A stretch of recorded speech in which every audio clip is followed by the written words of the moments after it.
Hello there, YouTube, and more especially Kingdome Come Deliverance fans. Earlier today, I had the opportunity to interview Warhorse PR Manager Sir Tobi about the studio's upcoming game Kingdome Come Deliverance 2 and ask some of the burning questions myself and my community have about the game.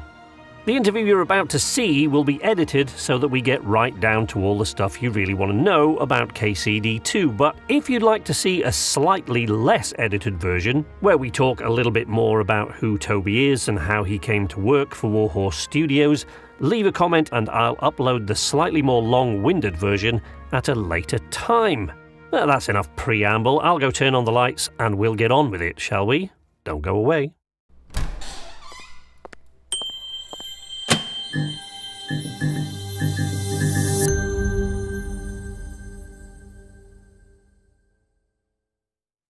Hello, welcome to Night's Arcade. I'm Sleepless Night, and today I am here with Sir Tobi, PR Manager for Warhorse. I quite often just call him Tobes. It probably drives him mad, but he's never told me that he doesn't like it, so I just keep calling him. Welcome to the arcade, Tobi. It's okay, Nighty. All good. Thank you for the invitation. Thank you for the opportunity. And it's good to be back, actually. Yeah, good. It's really, really good to have you back. I've spoken a lot more to Roxy recently than, we've been chatting backwards and forwards for years, but lately, because we're both sort of night owls in the middle of the night while we're editing, I'll send her a message and go, oh, how about this? So we're both really excited. Obviously, everybody's really excited. I've seen dozens more videos on YouTube about Kingdome Come Deliverance, people replaying the original now. So it's absolutely fantastic. I've got a few questions for you, and I know that some of these you won't necessarily be able to answer. But I've also asked my community on Discord to see if they've got questions for you. So, firstly, a dead easy one. Is Saviour Schnapps still a thing in Kingdome Come 2? So I'm really surprised how people are asking me this, like as if it was a bad thing. I mean, I understand that there's a love-hate relationship around the Saviour Schnapps, but before I answer, let me tell you about the idea behind the Saviour Schnapps. So generally, what we tried to come up with is a system that encourages you to think a bit more about your decisions and the whatever you do in the game. That you get even more immersed. That you ask yourself, should I or should I not do this or that? Because there's a limited amount of Saviour Schnappses, and I should really value them for what they are.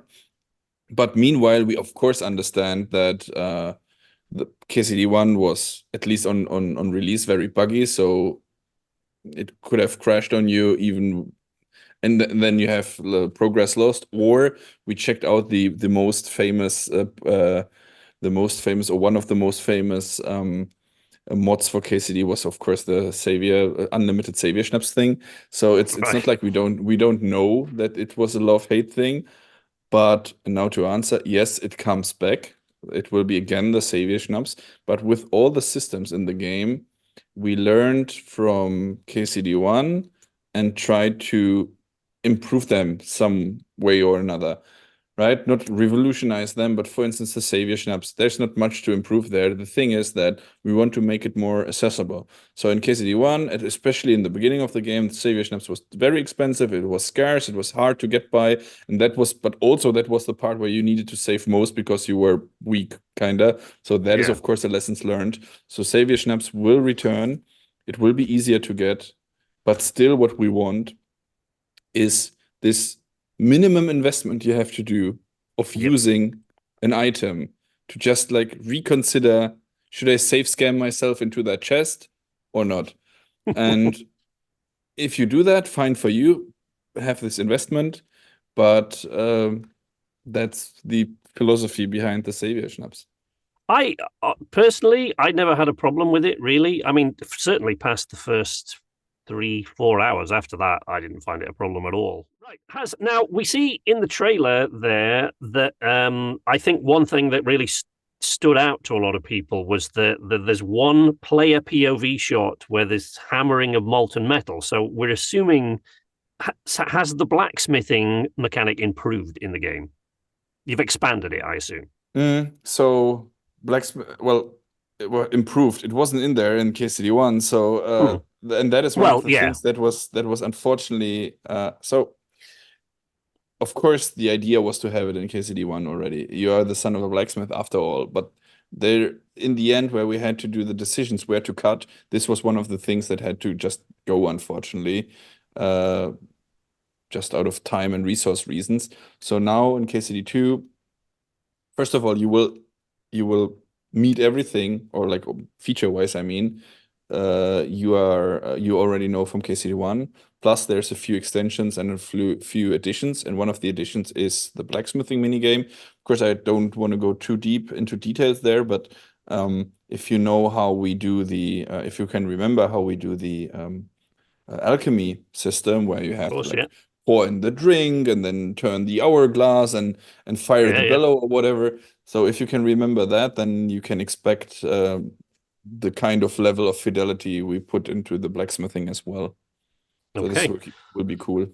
Excellent. I'm looking forward to that. On a similar line is lock now. All right, the early lockpicking system in KCD1. I talked about it in my 2018 review originally a little bit, because the first one on consoles, at least, or at least using a controller, probably not so much mouse and keyboard, but using a controller, whether you were on PC or console, was maddening. And it improved dramatically. Just the little quick fix that you dropped, I think, within a week, I think, something like that, with pretty fast it came.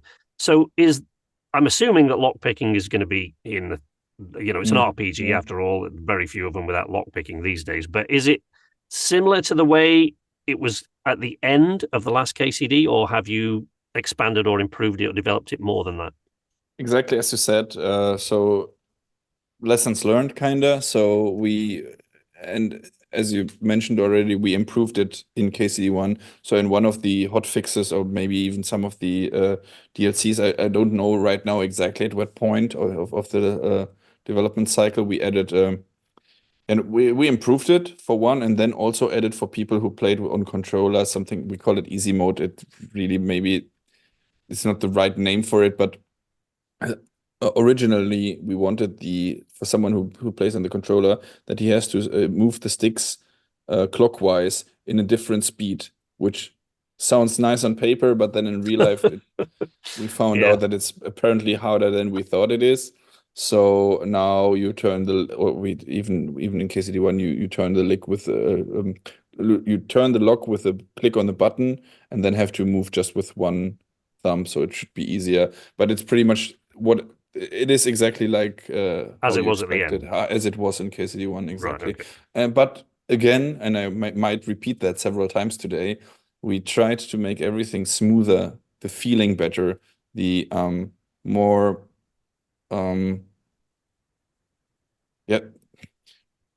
the feeling should be generally better with everything you do, right? So the lockpicking is something that also should give you a better feeling when you do it. So excellent. Right. So now we're going to get on to a couple of the more tricky questions that I'm expecting you'll have to just sort of blow past most of these and say, I can't answer that, or wiggle your way around it in that PR manager kind of way that you've become accustomed to. Now, one of the things that everybody's talking about that I'll be honest, I didn't notice. I was so focused on other things when I watched the reveal and everything that I didn't notice until one of my viewers pointed this out to me, and I went, oh my God, yeah, of course it is. Father Godwin, right? It seems to me that he's clearly visible in the trailer, particularly the bit that stuck out for me when I rewatched it was what I've started calling the arsonist's prayer that he does at the end. But what's worried a lot of people is that they said, well, wait a second, because the voice, not only is the voice different, the accent's different. Now, I've spoken to a couple of people about this because I'm a voiceover artist. I'm actually in my audio booth today doing this. I'm a voiceover artist myself. I know that voiceover is one of the last things generally that is done in the development of a game such as this. It's possible that it's a placeholder, or maybe he wasn't available, or maybe if he's featured more heavily. The Randall, I can't remember his name, the first guy, but can you Can you talk about that at all? Is it the same actor? Sure. Is he in it? So I of course, if I don't want to take the fun of everyone, so go through the trailer and try to figure out who's in there and so on. But I think it's just an assumption that it's a different voice actor. Maybe sounds different from the scene that he's in. To my knowledge, it's the same dude who's voice acting Father Godwin, and the face of Father Godwin is actually the father, the real life father of Daniel Vavra. So Oh, right. the Okay. creative I didn't director. know that. So that's Daniel's dad there, and the voice actor should be the same. But as you saw in the trailer, we will be introduced to Godwin in a under way different Yeah. circumstances than Yeah, we the warrior saw in priest Kingdom we Come. remember from Kingdom Come Deliverance 1, hopefully, Mhm. but we'll see. I Well, won't I don't push you want to any delve further on too that. deep into No, no, of the course. story parts, but yeah, where I mean, we clearly saw him in the trailer, right? Okay. So these are getting gradually trickier now. I'm Mm. not expecting much of an answer for this one, but I'm gonna ask it anyway. Does KCD2 take place over a similar sort of time span as the first one, or can we expect a passage of some considerable time between the beginning and the end of the game? Again, I will not talk too much about story, but what I can Yep. definitely say is that KCD2 starts exactly where KCD1 ended. Yep. So you're kind of right in the sunset with Hans Capon and a gang of soldiers, and you come out of the sunrise or whatever in KCD2. That's where everything starts. But about story wise, I will not spoil anything, of course. But what is very important, and I'm not sure if you will ask that or not, but let me just put this here because I feel like this could be the right moment. The way how we try and design Kingdom Come Deliverance 2 and write KCD, and the way how we make all the systems more accessible, it's done in the way so that it's that you don't have to know KCD 1 in order to appreciate KCD 2. So you don't need to know the first game in order to be able to play the second and know where you are and what to do. So in the beginning of KCD 2, it will slightly bring you up to speed. We will give you the bare minimum of information that you will need. That's it. Feel free. Open world RPG. There you go. But if you know KCD 1, of course, the feeling might be richer, but that is just as with all Yeah, sequels, I that's with guess. all franchises. Yeah. Yeah. I'm not expecting an answer to this one at all, but I'm going to ask it anyway. Will we get to play as Hans Capon at any part of this game? Well, let's not ask story questions anymore because Okay. otherwise I will have not I will we will just look at each other and now, but seriously, so what we I think the announcement in itself, I think we revealed a lot of things there, and we did this on purpose. We had a very big announcement show of what 15 minutes or so because Mm. we and this is partially lean towards the thing I said in the beginning. For us, it's also a big thing as much as it is for you. So we wanted to show you quite a hefty announcement trailer with a lot of info or announcement video with a lot of information, with the music, with the boomsticks, with the crossbows, and so on and so on. The only thing that we do not spoil yet is the story parts. So Yeah. features are in there and new additions are in there. Some things we know from I KCD are in there, but the I story part assume is when you're making these trailers, there are things that are intentionally put in to get people speculating. I've got to assume that's the case, right? yeah, but I wouldn't. Yes, of course, Just not but necessarily but like the reveal trailer, you mhm, like when you showed the photo of Tom on the horse mhm, there, like as someone who was let in a little bit early, it was mhm, fun for me to sort of watch people going off in all tangents, mhm. and I can't believe you didn't do that on purpose to That get a was, more. of course, on purpose, but it Yeah, was a tease for the announcement trailer. I yeah, think I wouldn't go so fast to say that we deliberately put someone on a false track because we have fun with it. At least not in a trailer and this like official thing. But with teasers, that's what you do with teasers, right? yeah, You yeah, tease of course, something yeah. and then let's see what the people are doing with it. But yeah. Right. There was Prokopiev said did an interview with Indian, I think, not long ago, when he talks about how you'll see the end of the story here. Now, the way I interpret that, from having read bits here and there, is that Dan Vavra really wanted to make his idea as very much of a Star Wars story. I think his idea was to make a game in 3 acts originally, if I have that right. And of course, resources, time, you could only end up making the first act. So consequently, of course, people expected that there would be an Act 2 and an Act 3 as separate games.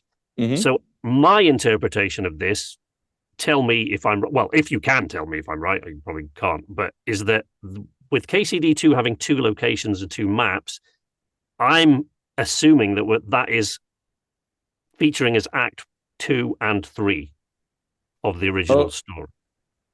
Let me answer differently. So you're absolutely right with everything you said about the Kickstarter and so on. The original idea was the original idea of Daniel and the Kickstarters right before I started at Warhorse Studios, that we do a game that will be cut into 3 parts, Act 1, 2, 3, and those 3 parts each were should have been around 20 hours of gameplay.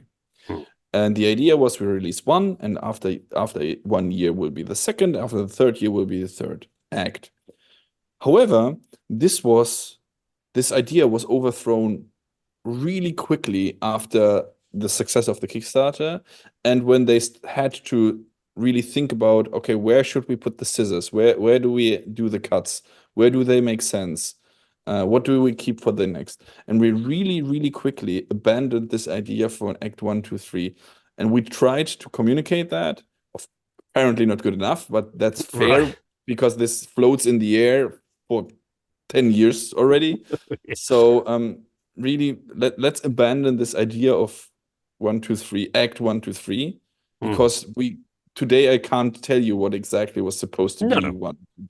Act 1, Act 2 is if KCD1 was Act 1 and 2, and this is maybe Act 3, 4, 5. I don't know. These things are really not. Yeah, I understand. They evolve, things change. Yeah. Genau. Yes. So KCD1 became with all the DLCs an almost 100 hours game, which is already way more than was promised on Kickstarter, or what the original idea was. And KCD2, as Prokop said, should offer a ending. What kind of ending is something to find out then later, of course, but it's no worries. End of something. Right. I'm not going to ask you for a specific date. To be honest, I'm assuming you probably don't even know for sure yet, but how confident are you guys at Warhorse that this will release in 2024? So I don't need a date. I just want to know how confident you all are that this will release this year. Extremely confident, but you never know. Things can happen. Yeah, we didn't, and this might sound like excuse or something, but COVID made us develop the game longer. The war in Ukraine doesn't help generally on the markets. Everything is these things have impacts on game development. So never say never, but fingers crossed, knocking on wood. Want to absolutely release this year. That is the entire team is working towards not maybe we release this year, but absolutely we release this year. But things can happen. But let's hope this. Of course. Well, that's why I phrased it that way. I didn't want to say, will it? I just what is your confidence level? That is our The entire team is drilled to the fact that we want to release later this year, and everyone knows that. Everyone is happy with that. Everyone is fine with that. And it's full steam ahead. What I can tell you already is that the game is in a very, very, very good stage. And we are entering the part where we are optimizing, bug fixing, adding localizations and these kind of stuff. So we are at a way different situation than we were with KCD1, right? At the same time before release. So I'm very optimistic here. That I do think, and I think I think the general feeling of people in the KCD community has been that they, regardless of all the grief that we've given you over the last 6 years, that the general consensus seems to be that we like the way that you've done this, that you didn't 4 years ago start teasing images and things like this, and no matter how much pressure people like me and Roxy especially have really kind of put on you, that you've kept it quiet, and which must have been extremely difficult, as you said, for all of you, and that I'm you've also done it this way. I think I'm also convinced that while it was hard for everyone, and yes, Roxy was constantly pushing me to say at least something so that we know, but I'm convinced that the way how we did it, again, while it hurt a little bit because everyone wants to know, that's the nature of people. We want to see and know everything, but what do you do with the information once you know? So we wanted to talk about it as much as you wanted to hear about it. However, we wanted to feel more comfortable and have a product that is presentable, showable, that we can have this kick-ass trailer, that we can do this announcement, that we can show you all the features, or many of them, and not end up in a situation like we did with KCD1, but it was due to Kickstarter, of course, but the game was announced in 2014, and we had to constantly remind everyone what this game is about 4 years in a row until 2018 when it finally released. So, and not only is it kind of hard to keep the hype alive, it was okay because the KCD was exciting enough that people jumped on it over and over and over again, but the quality improvements and while it sounds good that, oh, look, it looks better than it looked 1 year ago or something like that, the internet never forgets. So you have those old images floating around that with an ugly Henry and ugly whatever and an old logo and I don't know what, while you want to present the new stuff and kind of tell, okay, listen, what you saw there, forget everything because now it looks this way, and please delete all those pictures. We will use these pictures. That is really annoying, and we wanted to have the game in a almost ready in an almost complete state, and be confident that whatever we are showing you is like almost it. We're almost there. Pretty much what you can expect. Yeah. Right. Okay. I do have a few questions that I promised I would ask from my Discord community, and a couple from comments on YouTube and things, just because they're usually ones that a few people have asked, so I thought I'd ask. This is a common one. This has come up quite a lot. It didn't even occur to me to ask this, but quite a few people have asked, do you start from scratch, or will your game decisions carry over from Kingdome Come Deliverance? I think that's a general problem with sequels, right? So you kind of course, want to keep, when you play a game, you want to have a character that you can teach something, that can learn something, and that you keep this progression thing, right? It would be, I think, boring if, let's imagine, KCD1 would be all about leveling up Henry, and in KCD2 you don't level anything anymore. So of course you need to find a solution to make it somehow believable and somehow explain it. So in our case, it's not like Henry fell on the head and forgot everything, but still there's something that happened that makes him not start all over again, but that forces him to develop further in a way. Plus, you need to also consider the way how we designed both games. KCD1 is really kinda about quarrels of rural landscapes between some local lords and bailiffs and I don't know what, and they are fighting bandits most of the time. Now with KCD2, Henry's entering a way bigger stage. He's getting into he's getting torn into a conflict between kings. Bigger stage with bigger fighters, with bigger knights and so on. And imagine it like you were the champion of your local village competition, and now you have to go into international competition, kinda, or into the national championship or something like that. And all of a sudden, you're not not the strongest anymore, but you are now among even stronger people. So we tried to explain this somehow, incorporate that, and give you a chance to experience another full-fledged RPG and go from that point. Excellent. Make it believable. Yeah. Excellent answer. Thank you very much. Appreciate it. Right. Rue asks, will we be able to travel back and forth between the two maps of KCD2 as we please, or does Region 1 become locked at some point? Good question. So exactly as you said, two maps will be in the game. You start at Trotsky, because we remember this from KCD1. They send you with this letter of hope to the local lord, and you are asking him actually if he's on your side or the side of the invading king. And then reasons will drag you to Kuttenberg through the second map.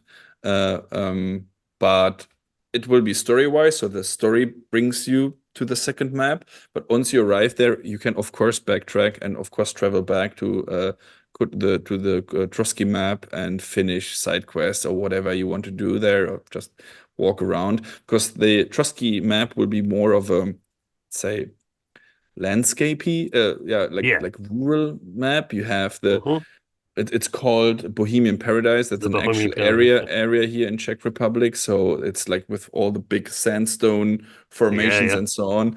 And Kuttenberg will be a way more urban area with a huge town, Kuttenberg itself, silver mining area and so on, with some villages and cities and so on around it. So this will be cool.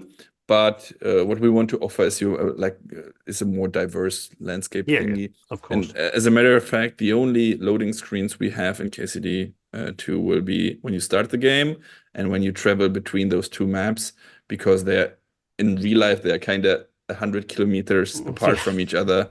So we need to kind of explain stuff, and you actually travel there. So it's kind of neat. Excellent. Right, you've touched on this a little bit before with one of the previous answers, but Vlad asks, how did the progression system evolve from the first game? Are there any major changes, or is it similar to the first game but expanded? It's very similar to the first game but expanded, exactly as Vlad suggested. So it's a system. The more you do something, the better you get at it. So I don't know, sword fighting, you will become a better sword fighter. Horse riding, you will level up the horse riding skills and so on. So that's still in there, but we revamped the things, or the way how we work with the perks, for instance. So the perk system will also they will be just deeper, more interesting, more thoughts behind it and so on. But pretty much it's the same as always, but in kind of evolution of it. Excellent. So again, but this is, as I said, with all the features, we try to make it more accessible, more interesting, more intricate, and just expand on most of the things. Excellent. Right, this is from one of my YouTube commenters, just because, again, quite a few people asked this. Why? I don't know, but it seems to be something people want, so we'll ask. Coastal Terrorist on YouTube asks, will there be fishing in KCD 2? That is a good question. I don't even know. You don't even know. You got me. Okay. So I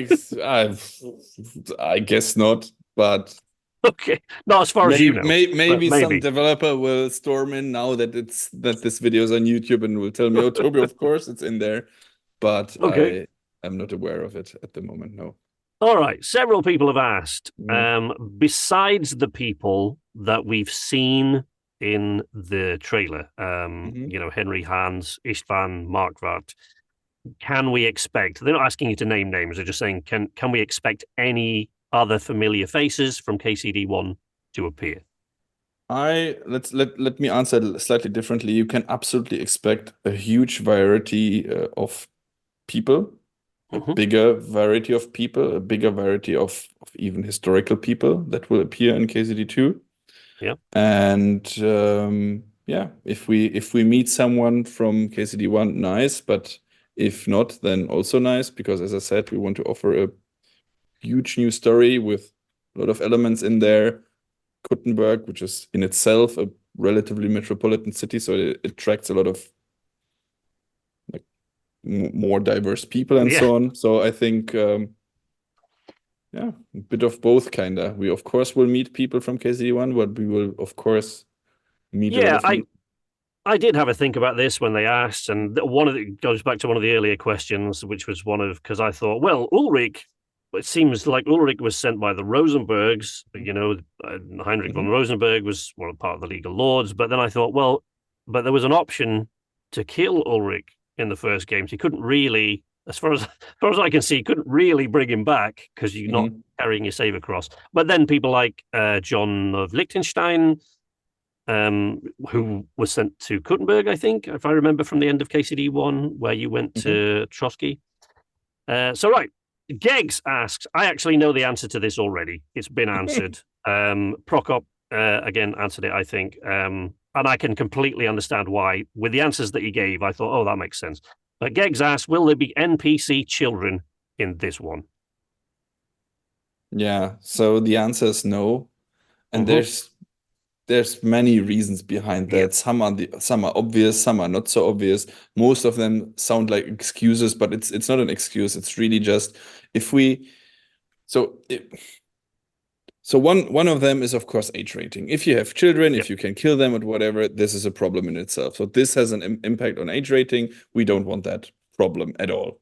Then again, it would make the game more immersive, of course, which is an arguable that is true. If there would be children, it absolutely makes more sense and it would be more immersive, of course. But in order to have smaller NPCs running there, you need a new set of animations. You can't just shrink, let's say, Human, yeah, male or grown-ups, yeah. female or the walking style and make the head bigger or whatever, and then just hope it works. You need a completely whole new set of clothes. And so there's a huge scale of combat. So what happens if you attack them? They need to run away. They need to voice acting. You need hundreds of hours of voice acting again. So this is a huge. It's not just like switch on or off. There's a Yeah. huge bunch of jobs and tasks behind it. And the question at the end of the day is, and that's the job of Martin Klima, our executive producer, do we do this? Or do we do these? Or do we make these features way better? Or do Yeah. we bug fix more? Or do we add, I don't know what, Yeah. crossbow shooting or whatever? So at the end, that's the regular development kind of whatever you do, no matter if it's video games or building a house or whatever. Either you want 15 towers in there or you just are okay with one tower, but everything else will be just way better. Of So, course. yeah. Yeah, no, it's a good answer. I was behind it with the question until I watched another answer to the same question. Aku asks, nice, are bushes are bushes still impenetrable objects of madness? So I think these kind I of don't things really and know how you're supposed to answer optimizations that. and so on. Let's see the bushes of hell if they will come back or not. But there's if stuff like this is in the game, there's always thinking and reasoning behind it. It's not like someone has fun just putting the collision on. There's No, usually a obviously. problem like getting stuck inside or something like this. So if there might have been reasons why this was better, and who knows how we will do it, how we will solve this. But these kind of things are really something for the optimization part Yeah, later of course. in development. Daniel Rademeyer on YouTube asks, do you know, I don't suppose you would, but do you know if there will be mouse and keyboard support for Xbox? I don't know, honestly. So No. we will utilize everything possible controller wise. So of course the PlayStation controllers should be supported as is. It has all these little gimmicks and features and so on. So that would should be somehow in there. But as far as I know, mouse and keyboard for I'm not aware of it. But that Okay. doesn't mean a yes or no. Doesn't mean it isn't. Just That right. is Yeah. something I would have to find out with the programmers. Okay, we've got just a couple of questions left. So, several people have asked me, can you swim in Kingdom Come Deliverance 2? No, but Hans Capon wants to go swimming with Henry. I So think of that what course, made people ask. as you could see, he was very hesitant, and Henry doesn't magically learn how to swim, at least not in this cutscene. Okay. Foxer asks, oh, right, okay. What can you tell us about mod support for KCD2, if anything? How much more accessible will it be for modders? Mods are something that we are not discussing. It is just too early to know at this moment. What we do know is that the mod system came too late for KCD1. So if we do it, it will be faster, but there's no precise plans yet. First, we need to release the game, kinda. Yep, absolutely. GW asks, I mean, this seems like a no-brainer to me. Will there be any big battles in KCD2? But still, KCD. I know you can't elaborate on that, but but what is important, just to yes, but the answer is yes. But KCD2 will be at parts similar to KCD1 in the way of thinking and in the way of how we do the games and how we develop and design the quests and the story beats. So the big battles is not something that you randomly can trigger. You just decide, let's conquer this thing and let's attack. It's not. No, it's all story related. It's not a total war kind of game. So if stuff like this happens, then it's story driven. And of course, as I said, Henry is getting turned into a way bigger stage. So things will be deeper, darker, more epic. So of course, this is something that will be cool. Okay. Excellent. Last question from the community then. Geggs, once again. We all know Geggs. In the KCD community, we all know Geggs. Bless him. He's yet another Warhorse whisperer. What new mini games? You've sort of touched on this before with the blacksmithing thing. What new mini games can we expect, if any, to see in KCD2? Well, we touched upon the blacksmithing, which I think is the biggest thing I can disclose right now. But we also saw, for instance, the Farkle, the dice mini game in the teaser or in the trailer or in the announcement. And as I said earlier, we will bring back everything from KCD1 and try to expand on that, make it more interesting, try to add something here and there. So even the Farkle has some new additions to it. Excellent. That is all the questions I've got for you today, Tobi. I know that you've got an interview with Roxy coming up as well. I'm pretty sure she's going to press you quite a lot harder than I have, but interviewing people is much more her thing than it is mine. But thank you for giving us the time, Tobes. I really appreciate it, and we are all just super. The level of excitement and anticipation for this game. I've certainly never been part of a community of a game where the anticipation was as big as it has been for this. What I tried in the recent days, for instance, so of course the interest is very high among media, so all of them want an interview, which is all fine.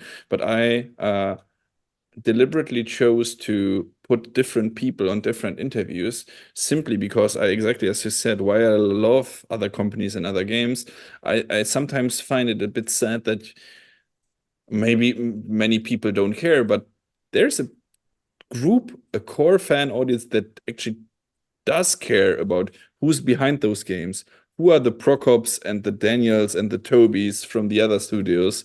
And it's not so common that you actually learn a bit more about the team and the ideas and the reasonings and so on. And that is what we tried since Kickstarter, which that's where everything originated. At Kickstarter, you of course have to be more vocal anyway. Yeah, of course. But we wanted to keep this friendly developer from next door feeling up until today as well, of course. Of course, things change and it's got to be a bit more difficult with 250 people. Exactly, but still, we're trying to be very communicative and open about things, and if we can share something, we will absolutely do. And I think that is the DNA of Warhorse.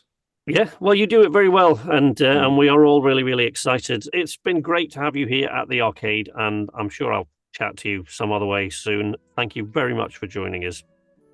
Take care, everyone, and stay medieval. Thank you. There will be much more KCD2 content from me in the coming weeks and months, and I will even try to get a couple of other interviews in there if possible. But in the meantime, you can follow me on Twitter, Facebook, or Patreon, or you can join the Knights Arcade community in the Sleepless Night Discord server, and join the conversations that we're having over there. All of these things are linked in the video description or in the link section at the top of the Nights Arcade channel page. But until next time, from Nights Arcade, this is Sleepless Night saying nighty-night.